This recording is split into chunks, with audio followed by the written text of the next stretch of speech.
নমস্কার। যুক্তি তর্ক সঙ্গে অর্কই আপনাদের স্বাগত। আপনাদের সঙ্গে আমি অর্কপ্রভ সরকার।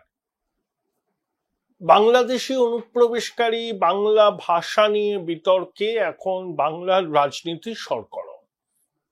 এই আবহে 20শে অগাস্ট সংসদে দাঁড়িয়ে কেন্দ্রীয় স্বরাষ্ট্র প্রতিমন্ত্রী নিত্যানন্দ রায় একটা তথ্য পেশ করেছেন।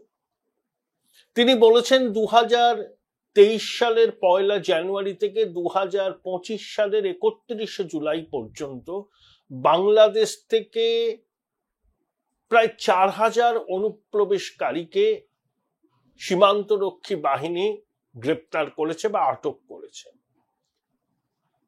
শুধু এটা সরকারি পরিসংখ্যান যে 2023-এর 1 জানুয়ারি থেকে 2025-এর 31শে জুলাই প্রায় 4000 বাংলাদেশি অনুপ্রবেশকারী সীমান্তরক্ষী বাহিনীর হাতে আটক হয়েছেন। আর আপনারা আন্দাজ করতে পারছেন তাহলে কত বেআইনি অনুপ্রবেশ ঘটেছে। শুধু এই কাল পর্বে আমি আপনাদের বলছি অন্তত এর 4 থেকে 5 গুণ।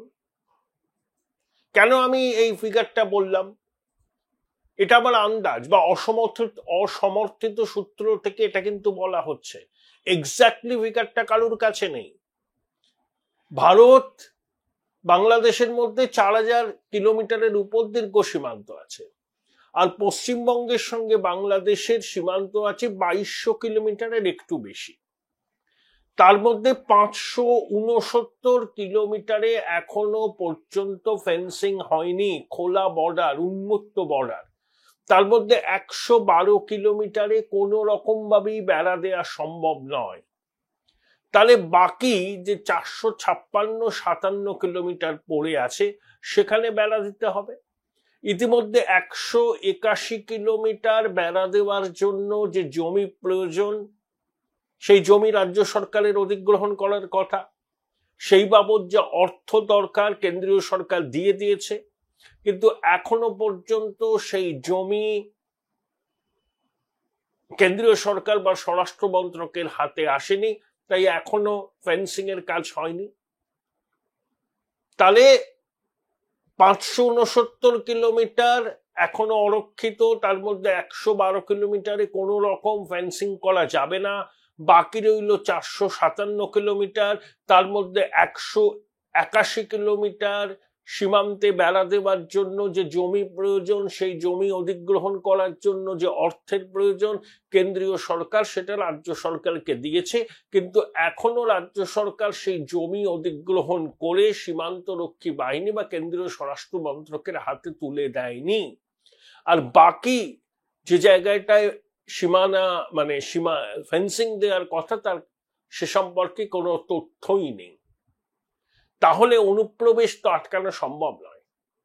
তাহলে অনুপ্রবেশ হচ্ছে, এখনো হচ্ছে, এবং যতদিন না পর্যন্ত ওই 112 কিলোমিটার বাদ দিয়ে পুরো সীমান্তটাকে কাঁটা তার দিয়ে মুড়ে ফেলা হচ্ছে, ততক্ষণ পর্যন্ত অনুপ্রবেশ থামানো সম্ভব নয়। এই যে রাজ্য সরকার বলে না সীমান্ত রক্ষার দায়িত্ব বিএসএফ এর, বিএসএফ কি করছে, আমাদের ঘাড়ে কেন দোষ চাপানো হচ্ছে? আরে জমি অধিগ্রহণ করে সীমান্তরক্ষী বাহিনীর হাতে তুলে দিতে হবে, তো আউটপোস্ট হবে, ফেন্সিং হবে। 181 কিলোমিটারের টাকা পেয়ে গেছে, কিন্তু এখনো সেই জমি অধিগ্রহণ করে দিতে পারেনি। অর্থাৎ ল্যাকাডেইজিক্যাল অ্যাটিটিউড। এটা আমরা অনেকদিন ধরেই বলছি। তাহলে এই যে অনুপ্রবেশ হয়ে গেছে, মাত্র তো 4000 মাত্র বলছি, ফিগারটা আপনি ভাবুন, ধরা পড়েছে বিএসএফ এর কাছে, তার কয়েক গুণ ঢুকে পড়েছে আমাদের এই বিশাল দেশে। তারা বেআইনি ভাবে কাগজপত্র হয়তো তৈরি করে জনসমুদ্রে মিশে গেছে। তাহলে সীমান্তবর্তী জেলাগুলোতে জনবিন্যাস বদলাচ্ছে এবং সীমান্ত লাগোয়া বিধানসভা কেন্দ্রগুলোতে বিগত 15 বছর ধরে ভোটার সংখ্যার যে অস্বাভাবিক বৃদ্ধি, অনুপ্রবেশ তার একমাত্র কারণ। কোথাও 50%, কোথাও 55% ভোটার সংখ্যা বৃদ্ধি পেয়েছে সীমান্ত সংলগ্ন বিভিন্ন বিধানসভা কেন্দ্রে। জাতীয় গড় যেখানে 7%, সেখানে সীমান্ত সংলগ্ন কেন্দ্রগুলোতে ভোটারদের এই অস্বাভাবিক বৃদ্ধি এটাই প্রমাণ করে যে অনুপ্রবেশ ব্যাপক হারে হয়েছে এবং জনবিন্যাস বদলে গেছে। সেই জন্যই ডেমোগ্রাফিক কমিশন এবং অনুপ্রবেশ যে ভারতের অভ্যন্তরীণ নিরাপত্তার পক্ষে একটা বিপদ, সেটা বারে বারে সরকার বলছে। সুপ্রিম কোর্টও এই বিষয় নিয়ে উদ্বেগ প্রকাশ করেছে, কিন্তু এই অনুপ্রবেশকে নিয়ে শাসক দল রাজনীতি করছে। দেখুন, বিজেপি প্রথম থেকেই না এই অনুপ্রবেশ সমস্যার প্রতিবাদ জানিয়ে এসছে। তৃণমূল যখন বিরোধী ছিল তখন বামেদের গালে দোষ চাপাতো যে অনুপ্রবেশকারীদের ভোটার তালিকায় বামেরা নাম তুলছে। এই অভিযোগ যে সত্যি তা নিয়ে কোনো সন্দেহের অবকাশ নেই, কিন্তু ক্ষমতায় আসার পর ভোট ব্যাংককে সুরক্ষিত রাখতে এই জমানাতেও ব্যাপক হারে অনুপ্রবেশ হয়েছে, তাই জনবিন্যাস বদলে যাচ্ছে। তাই শাসক দল যে বক্তব্যটা রাখে না যে সীমান্ত রক্ষার দায়িত্ব সীমান্তরক্ষীর বাহিনী, তারা কেন অনুপ্রবেশ রুখতে পারে না? 4000 অবৈধ অনুপ্রবেশকারীকে সীমান্তরক্ষী বাহিনী ধরেছে, তাদেরকে তো ফেরত পাঠিয়ে দেওয়া হয়েছে, কিন্তু যেখানে বেড়া দেওয়া সম্ভব হয়নি সেখানে কিভাবে অনুপ্রবেশকে আটকানো যাবে? তা জমিটা তো দিতে হবে রাজ্য সরকারকে। তারা যদি জমি জোগাড় করতে টালবাহানা করে তাহলে কি করে বেড়া দেওয়ার কাজ সম্পূর্ণ হবে? তার পরিণতি হচ্ছে এই অনুপ্রবেশকারীদের বিপুল সংখ্যায় ভারতবর্ষে প্রবেশ করা। সম্প্রতি পশ্চিমবঙ্গের রাজ্যপাল বিরোধী দলনেতাকে বলেছেন, তিনি খবর নিয়েছেন যে হরিয়ানায় যে 1000 জন পরিযায়ী শ্রমিককে আটক করা হয়েছিল তার মধ্যে 915 জন হচ্ছে বাংলাদেশের নাগরিক। তারা বাংলা ভাষায় কথা বলে, তাদের কাছেও কিছু পরিচয়পত্র আছে, অবশ্যই সেগুলো ফেক। সেই পরিচয়পত্র জোগাড় করে তারা পরিযায়ী শ্রমিক হিসেবে ভারতের অন্য রাজ্যে কাজ করছিল। তাদেরকে চিহ্নিত করা হয়েছে, তাদেরকে ডিটেইন করা হয়েছে। এই যে তৃণমূল যে ন্যারেটিভটা তৈরি করছে, ভাষা সন্ত্রাস, বাংলা বললেই আক্রান্ত হচ্ছে, যে সম্পূর্ণ ফেক ন্যারেটিভ, মানুষকে বিভ্রান্ত করার একটা সুকৌশলে প্রচার, এটা কিন্তু দিনের আলোর মতো স্পষ্ট। নো টেকার্স, আমি আগে বলেছিলাম ফিউ টেকার্স, এখন বলছি নো টেকার্স। তৃণমূলের মালদা জেলা সভাপতি, সে বিরাট মাতব্বর, সে বলছে বাঙালিদের গায়ে হাত দিলে বিজেপি নেতাদের চোখ উপড়ে নেওয়া হবে। এই ধরনের কথা হুমকি দিচ্ছে, সরাসরি আক্রমণের কথা বলছে। বাঙালিদের উপর কোথাও আক্রমণ হচ্ছে না। ভারতীয় বাঙালি হলে তাকে কোনো রকম নিগ্রহের মুখে পড়তে হচ্ছে না, কিন্তু যারা বাংলাদেশি অনুপ্রবেশকারী, বাংলায় কথা বলেন, তাদেরকে চিহ্নিত করতে হবে এবং ডিপোর্ট করতে হবে। এখানে কিন্তু জিরো টলারেন্স। যতই তৃণমূল আস্ফালন করুক, দেখে নেব বলুক, হ্যানকারিংয়ে ট্যানকারিংয়ে বলুক, এই অভিযান চলবে। ভারতবর্ষের সবকটি রাজ্যের সরকার এই বিষয়ে উদ্যোগী হয়েছে, কারণ এটা জাতীয় নিরাপত্তার পক্ষে বিপজ্জনক। ব্যতিক্রম শুধু পশ্চিমবঙ্গ। এখানে শুধু ভোট ব্যাংককে তুষ্ট করার একটাই লক্ষ্য রাজ্যের শাসক দলের, তাতে জাতীয় নিরাপত্তা, ডেমোগ্রাফিক চেঞ্জ হোক, তাতে কিছু এসে যায় না তাদের।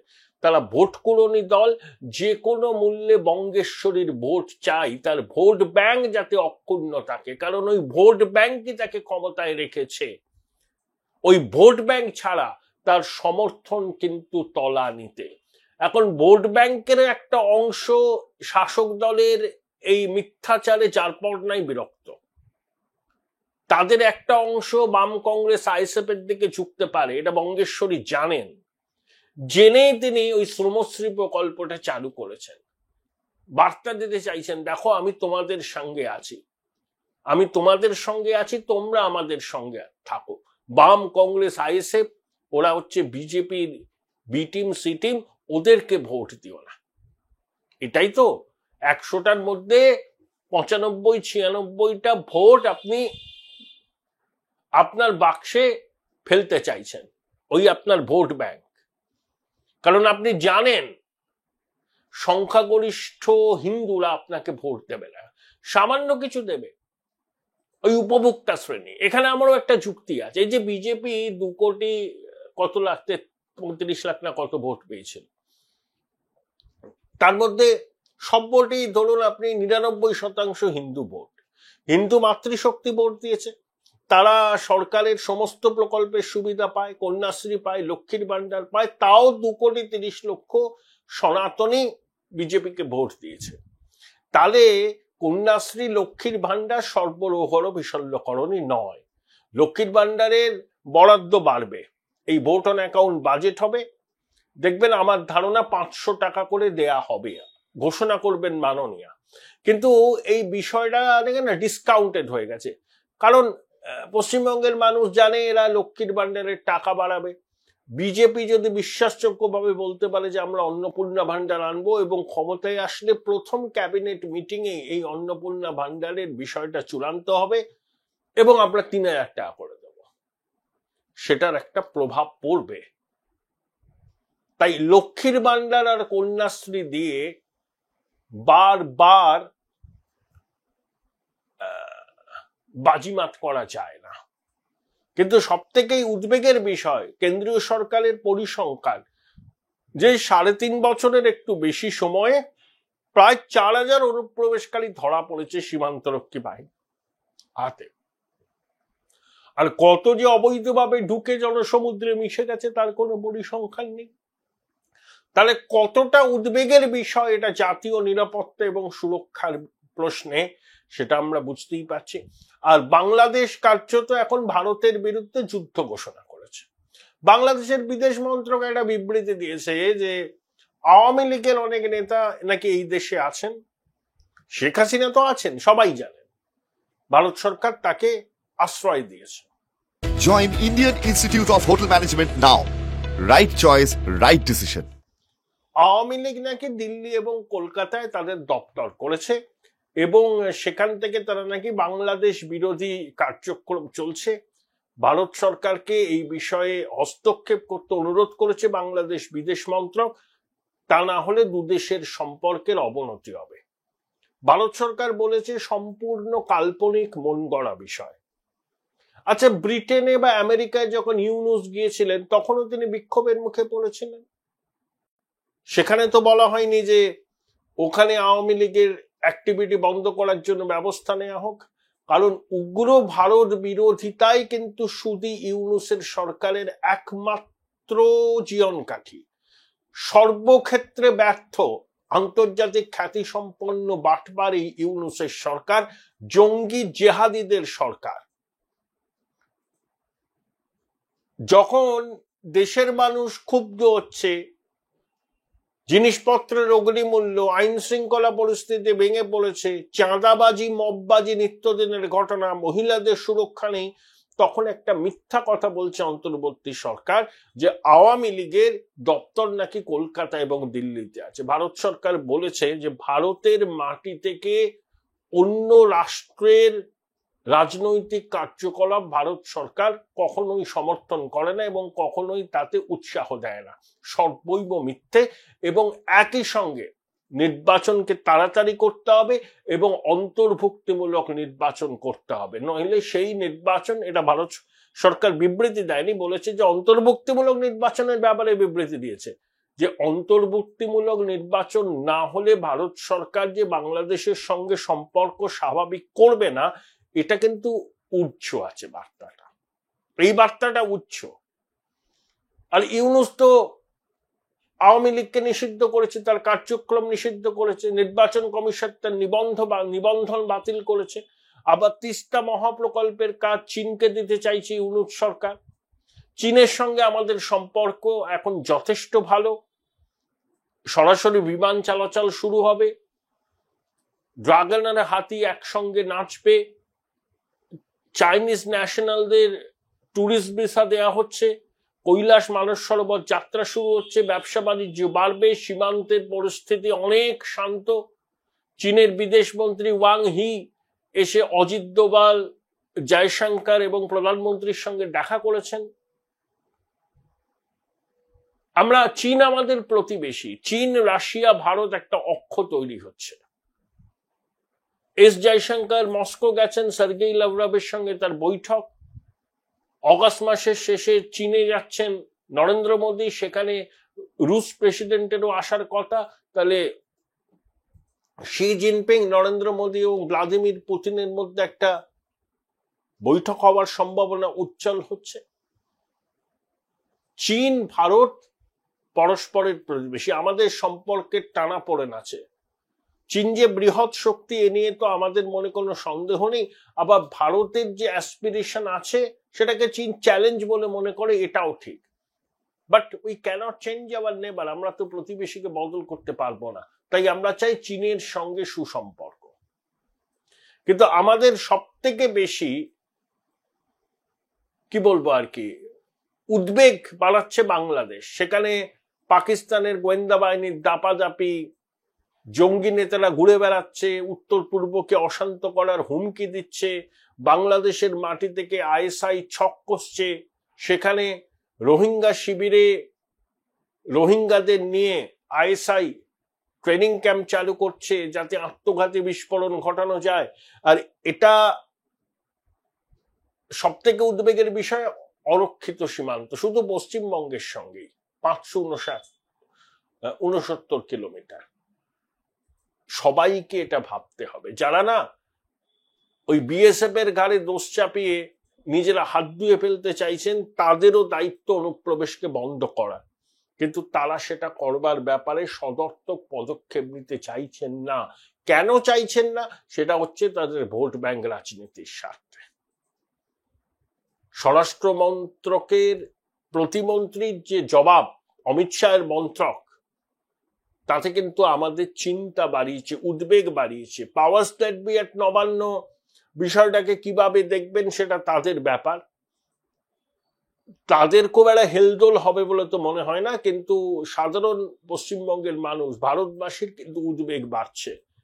আপনার পাশের বাড়িতে আল কায়দা জঙ্গি আছে কিনা আপনি জানেন না, আপনার পাশের বাড়িতে আনসার আল্লাহ বাংলার জঙ্গি আছে কিনা আপনি জানেন না। একই ভাষায় কথা বলে, জনসমুদ্রে মিশে যাচ্ছে, এখানে ভোট দেয়। চিহ্নিত করা খুব মুশকিল যতক্ষণ না পর্যন্ত সীমান্তকে সুরক্ষিত রাখা হচ্ছে। কিন্তু এই প্রক্রিয়ায় রাজ্য সরকারের ভূমিকা একেবারেই সদর্থক নয়। তারা অনুপ্রবেশকে নিয়ে রাজনীতি করতে চায় ভোট ব্যাংকের স্বার্থে, কিন্তু জাতীয় নিরাপত্তার প্রশ্নে তাড়াতাড়ি জমি অধিগ্রহণ করে স্বরাষ্ট্র মন্ত্রকের হাতে তুলে দেওয়া যে তাদের আশু কর্তব্য জাতীয় নিরাপত্তার স্বার্থে, এই সামান্য সত্যটুকু তারা হৃদয়ঙ্গম করতে ব্যর্থ হচ্ছেন। অবশ্যই ভোট ব্যাংক রাজনীতি এবং তুষ্টিকরণের জন্য।